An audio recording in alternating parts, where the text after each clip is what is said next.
Ernesto Mejía Amaya. Santandereano, su familia se radicó en la sabana de Bogotá, luego en Argentina y finalmente en Cali, donde comenzó el negocio de las baterías como simple reparador. Tras mucho trabajo se hizo ensamblador y luego productor de lo que hoy se conoce como Grupo MAC, que surte un alto porcentaje del mercado nacional de baterías y ha penetrado plazas de Ecuador, Perú, Panamá y próximamente Venezuela. No igual, pero algo similar a lo de Saulo, que según la Biblia, tras caer de un caballo se convirtió en Pablo, más tarde santo. Le ocurrió a Ernesto, quien venía un día de 1956 de su casa al trabajo de obrero en reparación de baterías, cuando un camión violó un pare y yo quedé debajo. Al caer tuve una grave hemorragia interna. Quedó inconsciente. Alguien en medio de la algarabía que suscitaba ese tipo de accidentes tuvo la sensatez de llevarlo a un hospital. El diagnóstico no fue placentero. Además de lesiones externas, de lenta pero segura recuperación, tenía 11 perforaciones internas que tensaron los músculos de familiares y amigos. Fue sometido a una intervención quirúrgica, vigilado en cuidados intensivos y atendido con tanta eficacia que luego de varias semanas fue rescatado del peligro. La gente que lo visitaba tuvo una actitud que se ha perdido, como hemos perdido tantas cosas los colombianos. Le aplicaba inyecciones más efectivas que las médicas, de ánimo y optimismo.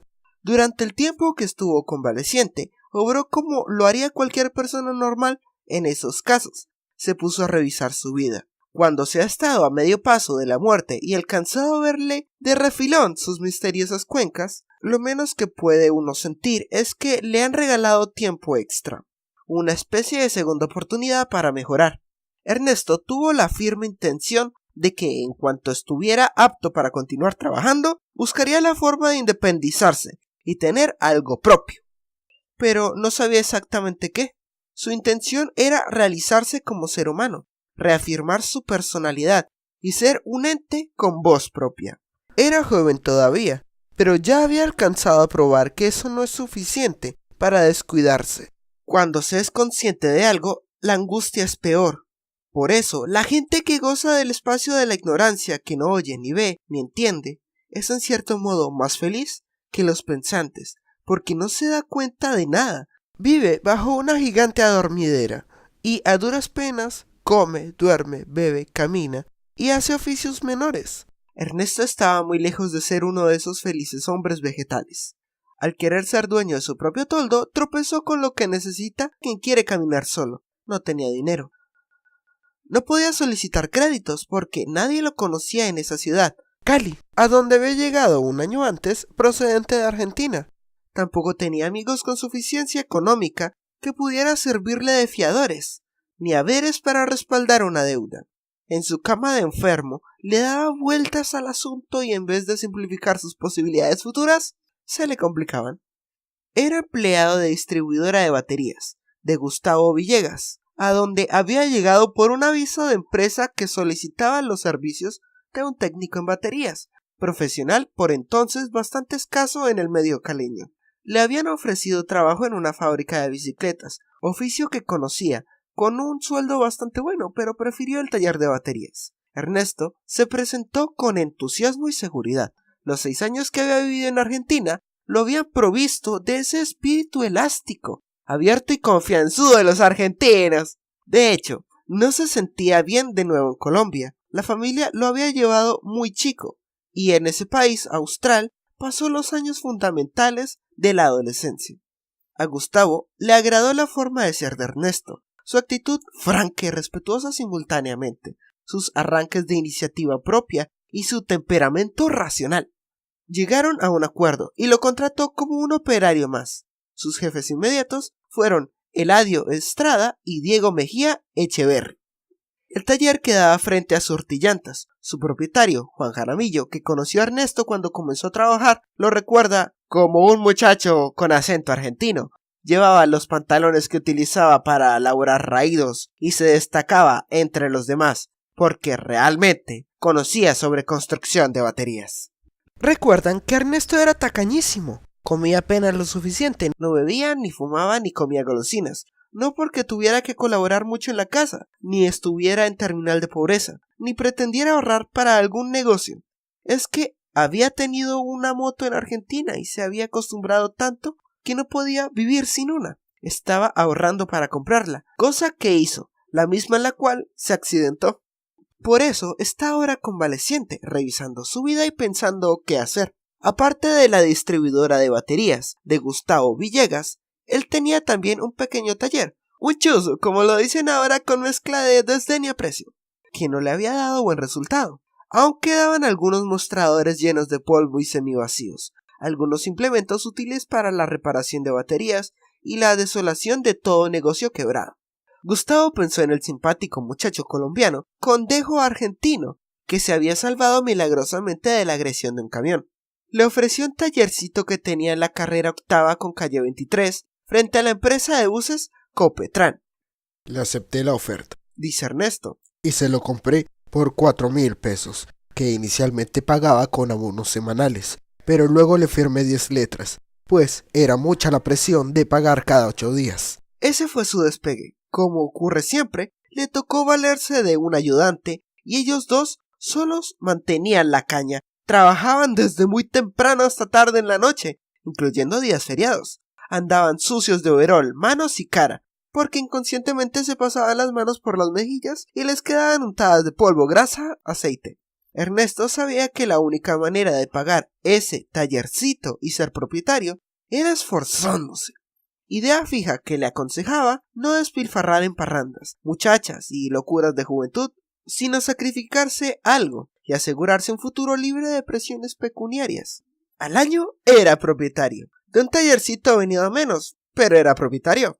Estatus logrado a puro pulso, prestando los servicios de mantenimiento, cargue y reconstrucción de baterías, adelantándose a los clientes, teniéndoles baterías listas para cambiar por las afectadas, procurando despachar clientes satisfechos que trajeran más clientes satisfechos. Toda una labor que en el fondo Ernesto sabía iba a servirle para crecer y expandirse. En esas primeras semanas se dedicaba sobre todo a la reconstrucción de baterías inservibles, utilizando las carcasas de baterías importadas en su mayoría o ensambladas en el país y comprándole materiales a Gustavo, su benefactor indirecto. En 1958 ya era conocido en el medio. Los empresarios lo veían con simpatía, recordando tal vez sus propios inicios. Otros le tenían envidia y muchos admiración. Logró prestigio y sus proveedores le tomaron confianza y dieron buenos créditos. Los clientes satisfechos se multiplicaban. El andén permanecía lleno de carros a la espera de que les prestaran servicio.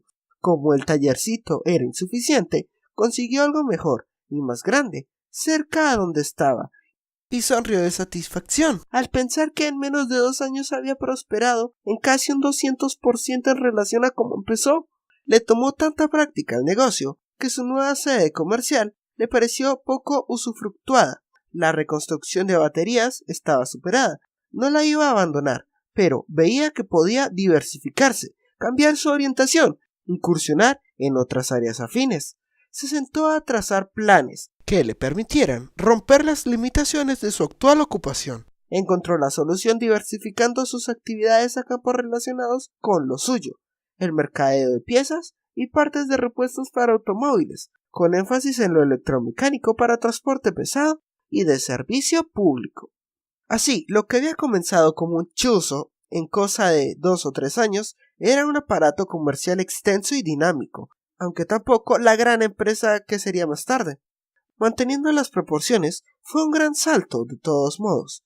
No obstante, Ernesto tuvo el buen cuidado de no relegar su actividad con las baterías a un segundo plano y dedicarse mejor a los repuestos. No, evolucionó esa línea hasta bordes insospechados que le darían la posibilidad de tener una gran fábrica. Por lo pronto, sus negocios de baterías y repuestos crecían. El trabajo era agotador. La parte administrativa, en sus diferentes facetas, era pesada para una sola persona. Ernesto trabajaba en todo a la vez. Estaba pendiente de cuánto movimiento se generaba en su negocio, pero sus fuerzas no daban para tanto, se sentía doblegado físicamente. Entonces, le llegó el momento de dar otro paso fundamental en su vida, tal vez el más importante y acertado, porque sería la compañía del resto de su vida, su bastón de apoyo afectivo y anímico, que después tendría por sí misma objetiva importancia en la empresa. Contrajo matrimonio con Cecilia Castro, joven que había estudiado secretariado y comercio. Era 1959, él tenía 24 años y ella 22. Muy pronto comenzaron a llegar los hijos. Parte 1. Ernesto y Germán fueron los sextos de los 11 hermanos. Son gemelos, provienen de Santander del Sur y sus inquietudes son hereditarias. Su padre, Ricardo Mejía, era un hombre que gustaba estar en contacto constante con el campo, la tierra. Compraba una finca, la arreglaba, engrandecía, valorizaba y vendía para comprar otro pedazo descuidado y aplicar similar tratamiento.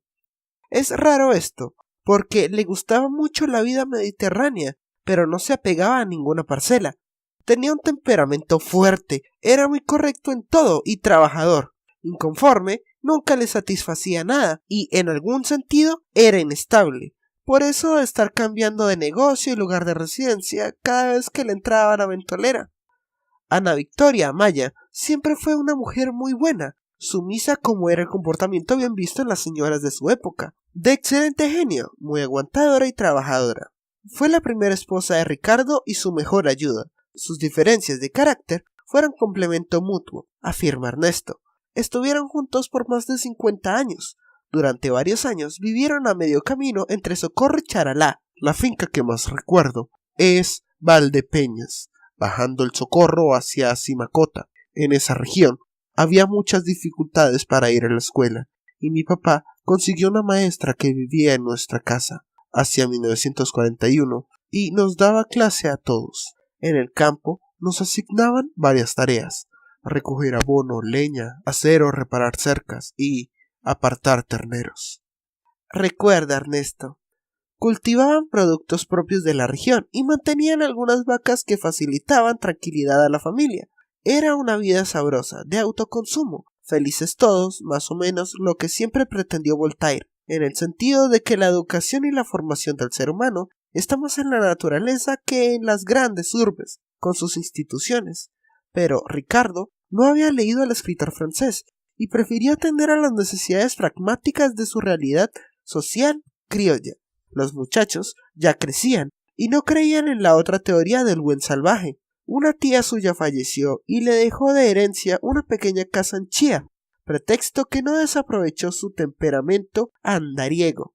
Arregló todo lo que tenía pendiente, vendió lo que poseía. Pensó que los niños podrían tener mejores opciones de educación en la sabana de Bogotá. Empacó sus bartulos y en bus viajaron con equipaje de ropa y algunas pertenencias de valor afectivo. Los pequeños conocieron el frío.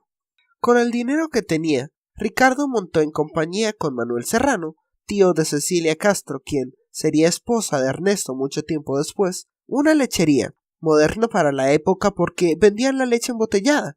Se hallaba situada en los terrenos donde hoy está el barrio El Country, pero no se hallaban habituados a la vida agitada y a tanto robo. Estaban hechos a la factura de la gente del campo que carece de sobresaltos y son todos honrados, de tal suerte que decidieron trasladar el negocio a Nemocón, población minera ubicada al extremo norte de la sabana de Bogotá. Ricardo se llevó a la familia y Manuel se retiró de la sociedad. Ricardo y su familia no descuidaron tampoco las otras cosas que sabían hacer: agricultura, pasturaje de ganado, ordeño de vacas y engorde de novillos, que llevaban al mercado de Zipaquirá tras una larga caminata. Cultivaron también maíz y hortalizas que les servían para consumo interno y para comercializar en poblaciones vecinas.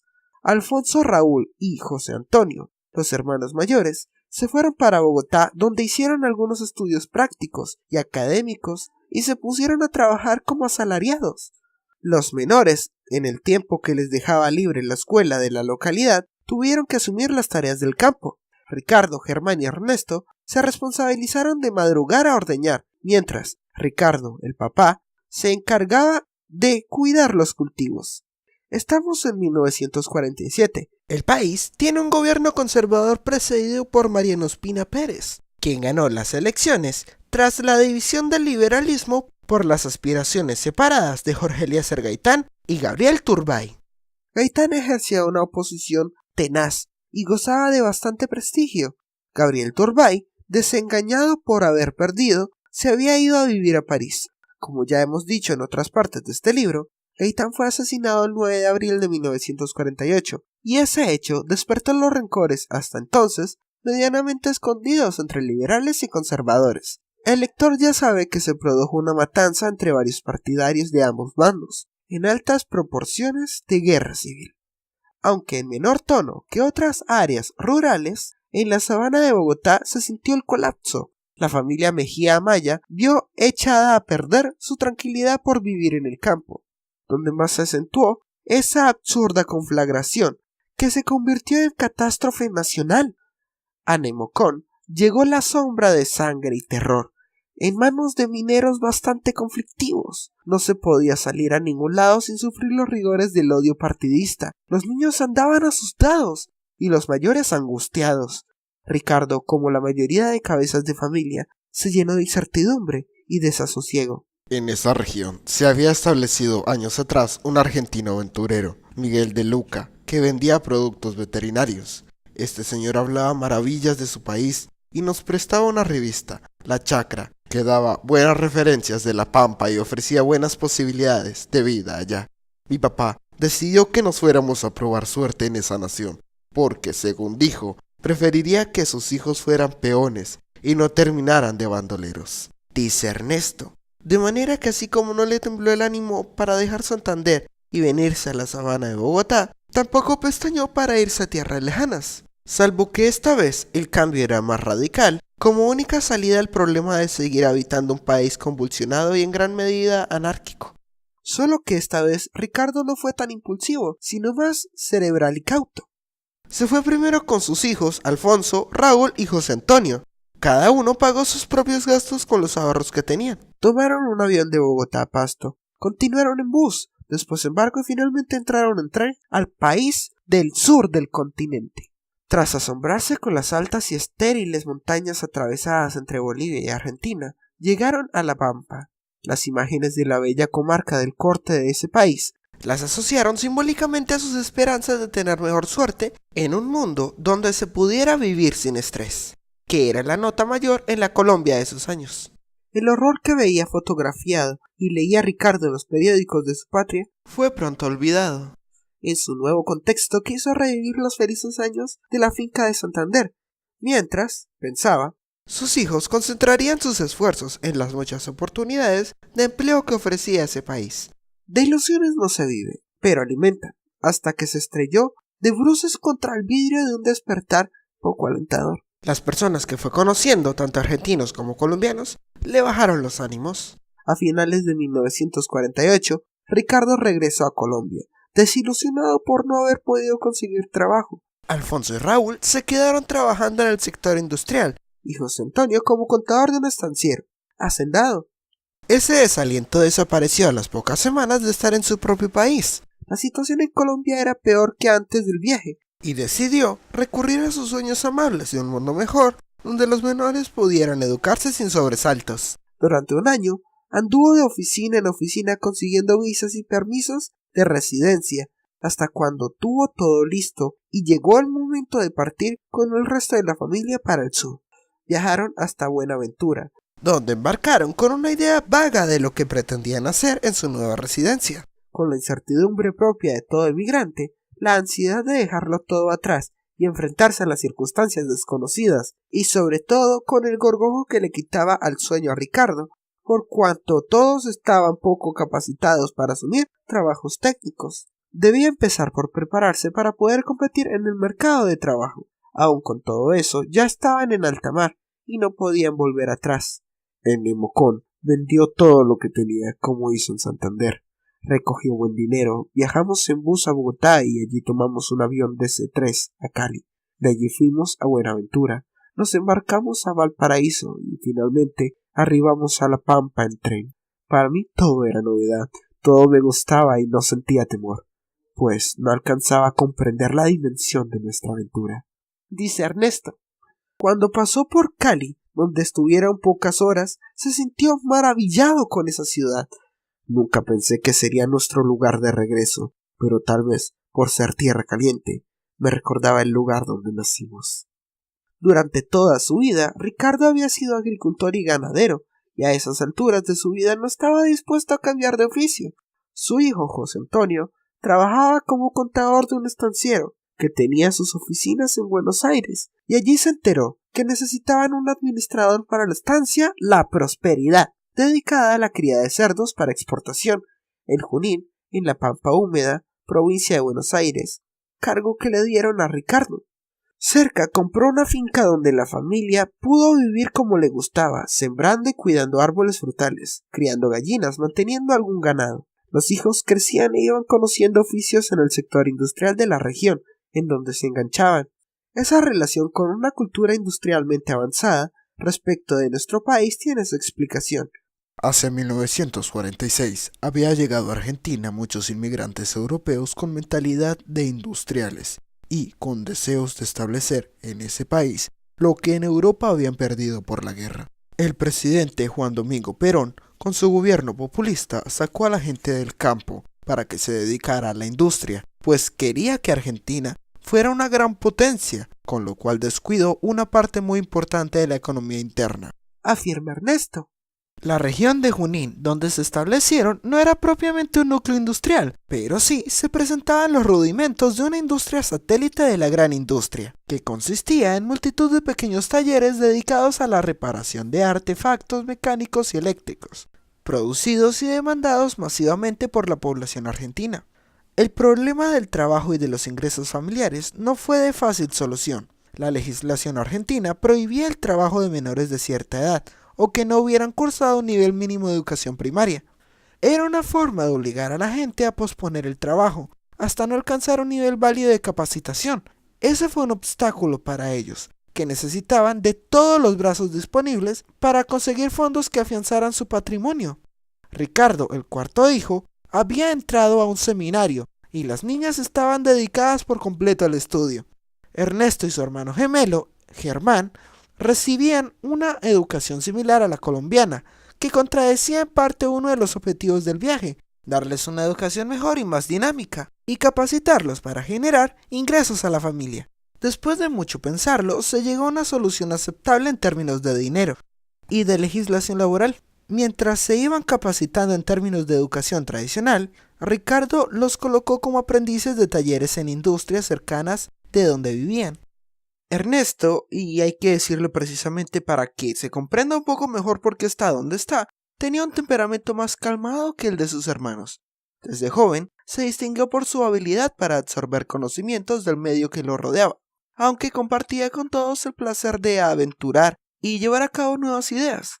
En Argentina, ya más grandecito, trabajaba de día y estudiaba de noche. Su aprendizaje, casi artesanal, lo recibía a través de la práctica. Aportaba algunos pesos a la familia y ahorraba para sus propias necesidades. Ricardo papá se hizo amigo de Miguel Zayas, inmigrante italiano que le tomó aprecio a la familia. Olvidando la legislación de no dar trabajo a menores, decidió ayudarle a Ernesto y darle oficio. Tenía una pequeña fábrica de baterías. Me enseñó todos los secretos técnicos de esa factoría y por la noche yo estudiaba electrotecnia. Los Mejía Amaya y los Zayas hicieron muy buena amistad. Para Ernesto, la memoria de Miguel es muy grata. No puede ni quiere olvidarlo y solo tiene palabras de aprecio y gratitud. Como me gustaba mucho el ciclismo, me hice amigo de unos fabricantes de bicicletas que también eran corredores y con ellos aprendí a soldar, a manejar el torno y todo lo relacionado con esa industria. También incursionó en la mecánica automotriz. A todos les iba bien y tenían holgura económica superior a los mejores momentos de su vida en Colombia. Hasta pudieron comprar un carro para desplazarse dentro de la comarca. Ernesto, con sus ahorros, adquirió una motocicleta y, como estaba interesado en aprender a volar, los sábados iba a un club de planeadores donde practicaba el vuelo a vela. Pero el ser humano, más que un animal de costumbres, es ante todo un animal de nostalgias. En los mayores, empezó a hacerse primero tímidamente y después, más subrayado, el vacío del olor de la guayaba. Empezaron por quejarse de que el idílico paraíso que buscaban no lo habían encontrado. Se sorprendieron hablando horas de los parientes y amigos que habían dejado en Colombia. ¿Qué será de la vida de fulano? Que sutano ya debe estar grandecito. Que Perencejo ya debe haber muerto o debe estar muy viejito. Y así, jugaron su corazón al azar y se lo ganó la melancolía. Los menores, habituados al contexto argentino, con algunas ataduras a ese país, sin ninguna vinculación afectiva con Colombia, puesto que lo único que los atraía era la familia y ahí estaban todos. No querían regresar, se consideraban más argentinos que colombianos. Hubo visión. Raúl y Alfonso fueron los primeros en fomentar la idea de retornar a la patria, y el papá Ricardo los secundó. Por tercera vez se repetía la historia, no de manera circular, sino espiral, pues había acumulado conocimientos, experiencias y vivencias. Vendieron todo cuanto tenían, hicieron maletas y trajeron consigo lo que siempre habían conservado, de valor afectivo y sentimental. Tomaron un tren a través de La Pampa, retomaron la cordillera y en el puerto chileno de Valparaíso abordaron un barco atestado de sacerdotes y seminaristas, hasta el puerto de Buenaventura, a donde llegaron con una situación económica bastante apretada. Antes de salir de Argentina, Ricardo papá dijo que se radicarían en Barranquilla. La razón es que era muy orgulloso y como en Barranquilla nadie los conocía, evitaban las censuras de quienes les habían aconsejado años atrás no desperdiciar tiempo ni dinero en tan alocado viaje, y podrían comenzar sus vidas sin censuras ni limitaciones. Eso no se cumplió. El grado de pobreza era tal que a duras penas pudieron llegar a Cali. Cuando venía en el bus de Buenaventura a Cali, Ricardo papá pensaba en todas las recomendaciones, consejos y refranes de sus amigos colombianos que le habían advertido de su locura. Eso lo molestaba. Intentó dormir para exorcizar esos recuerdos, pero no pudo. Lo alivió la idea de que la clase de experiencias que habían tenido, sufridas en carne propia, incrementan y aceleran la maduración de toda persona. Además, había cumplido su objetivo de buscar y obtener formación técnica y cultural para la familia.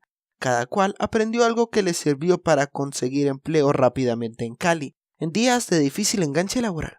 Ahora usted se preguntará, ¿cómo es posible? ¿Cómo es posible que luego de regresar de Argentina, donde vivían mejor que en su buena época en Colombia, tenían finca, algún ganado, carro y Ernesto hasta tenía moto, llegan a Buenaventura sin 5? Es una duda tan entendible como explicable. Tiene que ver con el desequilibrio cambiario entre el peso colombiano y el peso argentino. Cuando se fueron, el dinero que llevaban representaba una buena suma, que convirtieron en dólares y luego en pesos argentinos, que aunque tenían una relación peso-dólar mucho mayor que la colombiana, poseían poder adquisitivo similar a peso-dólar. Por eso disfrutaron de relativa comodidad, compraron la finca, algún ganado y el carro. Pero las continuas crisis en el comercio exterior argentino se habían agudizado. Varias devaluaciones y una crónica inflación se experimentaba en este país en 1955. A la vez que en Colombia, por los altos precios del café, la pasividad del sector industrial colombiano y la violencia no había variado su estructura económica. De manera que cuando vendieron todo y cambiaron ese capital en dólares, encontraron que a duras penas les alcanzaba para cubrir el costo del pasaje y la alimentación de la familia en tan larga travesía. Durante 2 meses estuvieron en la física inopia, alquilaron una casa en el barrio popular, con esfuerzo acumularon algo por los empleos que consiguieron. Pese a las incomodidades y sufrimientos propios de quien se va al exterior a conseguir fortuna y regresa más pobre que antes, no les pesó haber retornado. Habían transcurrido 6 años, la violencia había aminorado bastante, estaban en su país y los más jóvenes tenían la expectativa de conocer su propia tierra. Sin embargo, en los padres y los hijos mayores flotaba el peso de la realidad de tantos años de trabajo en vano. Y, aparte de la experiencia lograda a nivel personal, los beneficios materiales habían sido nulos. Fueron meses muy duros. En los cambios severos que se suceden en la vida de alguien, se llega a una especie de anulación individual dentro de la multitud, y, de repente, la persona se ve en un laberinto de problemas y reveses, de los cuales parece no haber salida posible. Otro inconveniente es que los Mejía Amaya no se adaptaron pronto a la sociedad colombiana o caleña, en este caso. Se enconcharon en sí mismos, y el núcleo familiar fue a su vez su propio grupo social que buscaba, ante todo, sobrevivir. Poco a poco se fueron abriendo, y empezaron a ser entes sociales. Aumentaron las entradas y se trasladaron a vivir a las afueras de la ciudad en una casa hacienda, el hábitat que tanto gustaba a los papás, Ricardo y Ana Victoria. todo se encaminaba a su normalidad. Para retomar el hilo de la primera parte, recordemos que Ernesto consiguió el empleo donde Gustavo Villegas, en distribuidora de baterías. Ahorró para comprarse una moto que supliría la que había tenido en Argentina. La obtuvo, se accidentó, compró el tallercito alterno que tenía Gustavo y creció el negocio. En esos años se iniciaba en Colombia el proceso de fabricación de automotores Austin, hoy General Motors, y yo veía mucho futuro en la industria automotriz, pues todo estaba por hacerse y se necesitaba que el país se modernizara. Opté por trabajar en baterías. Y contrajo matrimonio con Cecilia Castro. Con ella se conocían desde muy pequeños. Los padres de ambos eran amigos desde cuando se habían casado. Hubo épocas en que coincidimos viviendo en el mismo sitio, como en Chía, cuando éramos niños. Siempre estuvieron en contacto las dos familias, incluso cuando vivíamos en Argentina. Mi papá decía: tengo que casar a uno de mis hijos con una hija de Anita, la mamá de Cecilia. Cuando nos casamos, yo tenía casa propia en el barrio Champagnat, que me había permitido el negocio de las baterías. Por esos días, mi trabajo no tenía ni horario ni había festivos para descansar. Cuando Cecilia acostaba a los niños, me ayudaba con las cuentas. Su matrimonio en 1959 fue un gran alivio. Además del amor, encontró con quien compartir las agotadoras jornadas de trabajo y magnífico sostén para expandirse. Ernesto abrió una sucursal que fue atendida de manera independiente por Cecilia en un negocio relacionado con repuestos electromecánicos, mientras él continuaba engrandeciendo lo que con el tiempo sería fábrica de baterías para automotores Mack. Cuando nació la primera hija, Cecilia vigilaba desde el segundo piso las operaciones del negocio dejado a su cargo, haciendo de administradora y madre responsable a la vez. Después llegarían los otros 3 retoños, que hoy formarían la familia Mejía Castro. Cecilia merecería mayor extensión. Infortunadamente, el espacio no nos lo permite. Así como Roberto Chávez ayudó en todo a su esposa María de Chávez para que ella lograra sacar adelante lo que hoy es Jolie de Bock, cuya historia está en otra parte de este tomo, Ernesto le debe en altísima medida la tranquilidad, apoyo y solidaridad de Cecilia, primordiales para el desarrollo de su fábrica de baterías. Cuando se casaron, Cecilia había hecho hasta 4º de bachillerato comercial. Después validó el resto, siendo ya madre de familia, y entró a estudiar administración de empresas. Se graduó en 1978, cuando sus hijos tenían ya 18, 17, 15 y 12 años. Admirable entereza y espíritu de superación, porque ya los hijos estaban crecidos. El esposo tenía una empresa sólida y con proyecciones. No necesitaba nada, su economía era bastante holgada. Hubiera podido dedicarse a la vida social y a pasarla como la mayoría de esposas, dicho sin ánimo de ofensa. Ella no. Prefirió calificarse por sí misma, esforzándose, sin perder el faro de la familia. Cecilia siempre ha sido mi soporte en todo, en la empresa, y está pendiente de mí hasta el último detalle. En 1960 logró Ernesto su primer contrato en firme, que lo sacaría de simple reconstructor de baterías viejas. Se había hecho a un buen y merecido prestigio por su seriedad, conocimiento de negocio y cumplimiento claves para que las cosas funcionen bien, y lo hicieron cargo del ensamblaje de baterías Barta, con piezas importadas. Con un ayudante empezó a producir 25 unidades diarias, que le dejaban utilidades de 2 pesos por cada una. Poco a poco empezó a contratar más gente, pero el secreto de su éxito en esa época se debe a la exigencia de alta calidad y productividad, a su idea de entregar baterías perfectas, sin el más mínimo defecto ni mal acabado. En 1962 se notaba su crecimiento, producía 50 baterías diarias que le dejaban mayor margen de ganancia y obtuvo un pequeño equipo para la fabricación de placas y accesorios para baterías, que le permitió reemplazar parte de los productos intermedios empleados en el negocio por partes producidas internamente. En otras palabras, Ernesto dejó de ser solo un intermediario ensamblador para convertirse en productor de partes nacionales integradas a otros insumos que tenía que importar. A finales de 1964, dio un vuelco a la orientación del negocio. Sus actividades se desarrollaron, sus metas se diversificaron, sus relaciones con las firmas distribuidoras de partes aumentaron cualitativamente. Ernesto quería independencia total y para eso necesitaba, además de esforzarse, otra forma de organización, más dinámica y con capacidad de responder a los futuros requerimientos de progreso. Pensó en alguien con experiencia y conocimiento de la parte administrativa y la parte financiera, necesarias para salir adelante con lo que se proponía. Pensó en su hermano Antonio, que a sus 17 años de edad se había graduado en comercio y finanzas y había trabajado en la sucursal del Banco de Colombia, del Socorro, Santander. Luego había estado en la cervecería andina y había viajado a Argentina, donde se capacitó en técnicas de administración financiera y contabilidad, a la vez que trabajó en las oficinas de una estancia, en una lavandería y después en una fábrica de calzado, para ayudar en el sostenimiento de la familia. Cuando retornó a Colombia, se vinculó sucesivamente a Colgate, Palmolive de Cali, Sicolac en Bugalagrande, La Francol y finalmente Prince Waterhouse, donde fue auditor. Dicha experiencia no dejaba dudas de su capacidad y conocimientos en manejos administrativos, pero José Antonio no creyó mucho en la capacidad de Ernesto para cubrir los gastos que implicaba su vinculación a la compañía. Se sentaron a hablar largo y tendido y así nació en el mismo 1964 la Sociedad Limitada Mejía Maya y Cía, dedicada a la producción de baterías y a la representación de algunas marcas conocidas de repuestos automotores y de maquinaria agraria e industrial. Considero que fue una buena elección y trabajamos como un buen equipo. Él en la parte administrativa y yo en la parte comercial e industrial. Ernesto se entendió en lo que tenía que ver con producción y mercadeo, ya no solo en el Valle del Cauca, sino en todo el país, convirtiendo en un negocio de grandes proporciones lo que comenzó en un tallercito y, contrario a lo usual, estableció primero la función administrativa y luego pasó a organizar la factoría, donde se manufacturaba un producto propio.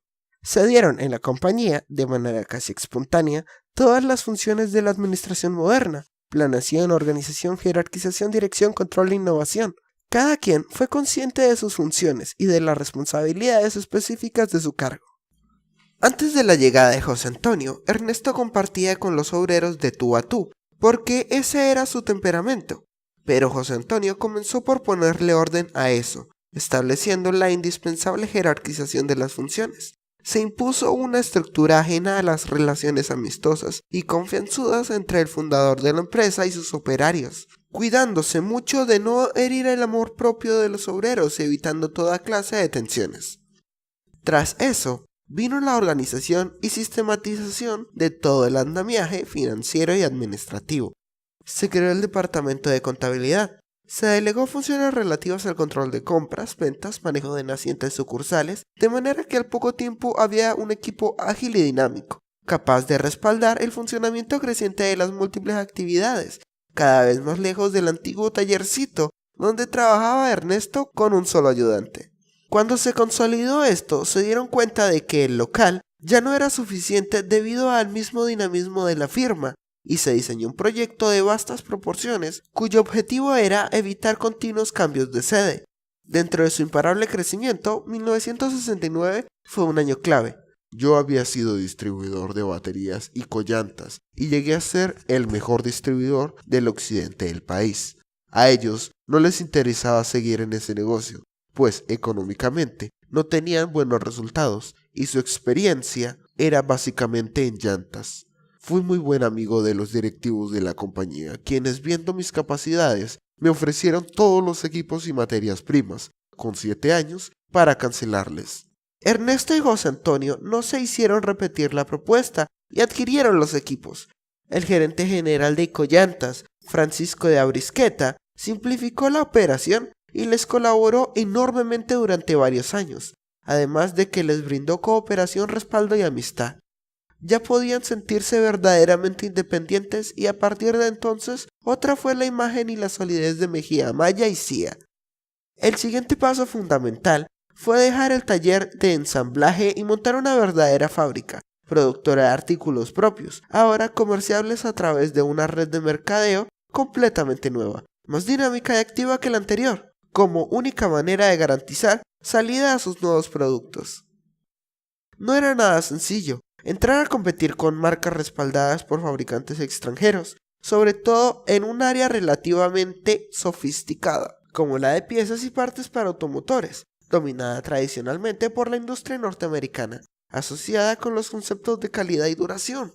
Las primeras baterías Mack se obtuvieron en el local de la calle 34, en Cali, donde ya habían construido los molinos para producir óxido de plomo, materia prima muy importante para las baterías y de difícil consecución en el mercado internacional. De esa manera, se colocaron a la cabeza de los demás productores de baterías, estancados por carencia de ese material. Otro factor que incluyó José Antonio fue la planeación en producción y el estudio de los mercados. Previeron que el mercado crecería con celeridad. Hicieron un proyecto de ensanche de mayores proporciones en un local más amplio y funcional, propicio al desarrollo de una nueva dimensión en su fábrica. Compraron un terreno de 4.000 metros cuadrados en la carrera primera con calle 38. Para poder adquirir y construir la planta, le pedí ayuda a un amigo, Fabio Obando, quien encontró como copropietario. Fue de gran ayuda y excelente socio. Pasado un tiempo, él mismo decidió retirarse de la sociedad, y yo le compré su parte. Ese lote sirvió de base para la generación de un proyecto encaminado a lograr la definitiva superación de la compañía, tratando de centralizarlo todo en una misma sede, renovada con modernos equipos. La construcción la terminaron el 6 de agosto de 1971, previniendo que el tope de producción calculado en 2.500 baterías mensuales se lograría apenas 3 años más tarde. No se dieron cuenta que las demás empresas productoras de baterías se habían detenido, atadas mediante convenios con firmas extranjeras que, poco familiarizadas con el proceso local, subestimaron la competencia y frenaron las posibilidades de crecimiento de sus filiales en Colombia. El parque automotor en el país para 1959 era de 167.480 carros. En 1969, cuando empezó la fábrica de baterías Mack, era de 297.480. En 1970, de 322.000. En 1971, de 375.220. Y en 1972, de 402.732. Es fácil ver cómo crece a ritmo acelerado la producción de las ensambladoras que comenzaron a operar en Colombia durante esos años. Las grandes fábricas de baterías no respondieron a ese fenómeno, antes bien se paralizaron, coyuntura que aprovecharon pequeñas productoras como Mack para crecer y posicionarse en el mercado. La nueva firma caleña asumió el reto. Se hizo a la asesoría de expertos nacionales y extranjeros y se dinamizó todavía más. Cuando ya Mack era una marca reconocida, hacia 1989, Ernesto recibió la llamada de un viejo amigo, Gustavo Villegas, su ex jefe, quien le vendió el primer tallercito. Lo llamaba para ofrecerle su negocio, Coéxito, distribuidora de baterías. Tenía problemas económicos y había decidido vender a alguien conocido como Ernesto. Hicieron la transacción y con la nueva administración, Coéxito alcanzó la posición de sus mejores épocas. Desde 1971 hasta la fecha, se ampliaron los negocios. Nos convertimos en concesionarios de varias marcas de automotores. Compramos una excelente finca al norte del Valle del Cauca y se amplió la red a nivel nacional. En 1985 se dividió la sociedad con mi hermano José Antonio y cada uno siguió trabajando con sus hijos. Se compró Coéxito, se obtuvo la planta Tudor en Guarné y la distribuidora abrió sucursales en varias ciudades del país. Se creó la Fundación Mack con el ánimo de devolverle a la comunidad un poco de lo que hemos recibido. Los hijos se casaron, creció la familia y ya tenemos 7 nietos, 6 niños y una niña. Paralelamente con el proceso de apertura del país, abrimos nuestras fronteras y constituimos sociedades en Ecuador, Perú y Panamá. Estamos en proceso de hacerlo en Venezuela y exportamos nuestros productos a otros países.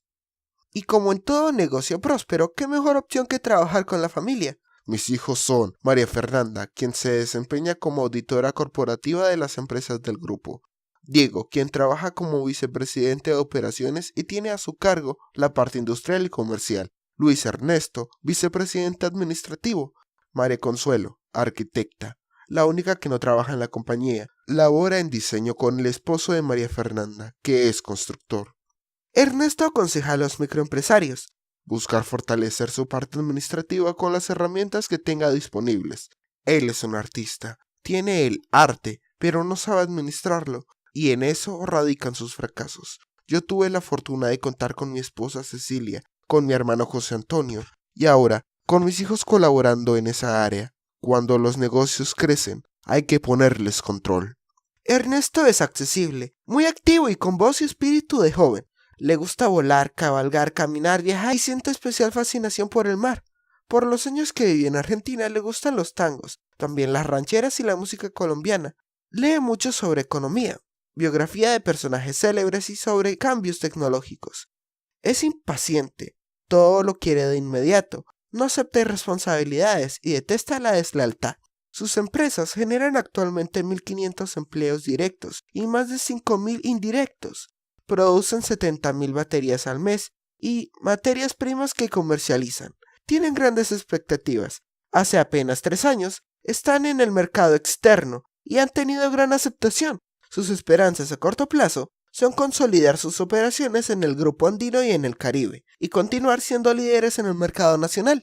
Todas estas han sido las acciones de Ernesto Mejía Amaya, un hombre que nunca pensó llegar tan lejos, que tiene una esposa excelente y unos hijos unidos por intereses comunes. En Argentina era un obrero del montón, en Colombia sus expectativas eran similares, pero se accidentó en la moto, reflexionó sobre su destino, le pidió a Gustavo Villegas que le vendiera el tallercito y comenzó a trabajar duro y parejo, hasta que logró un grupo de empresas con prestigio, gracias al concurso de muchas personas que le colaboraron.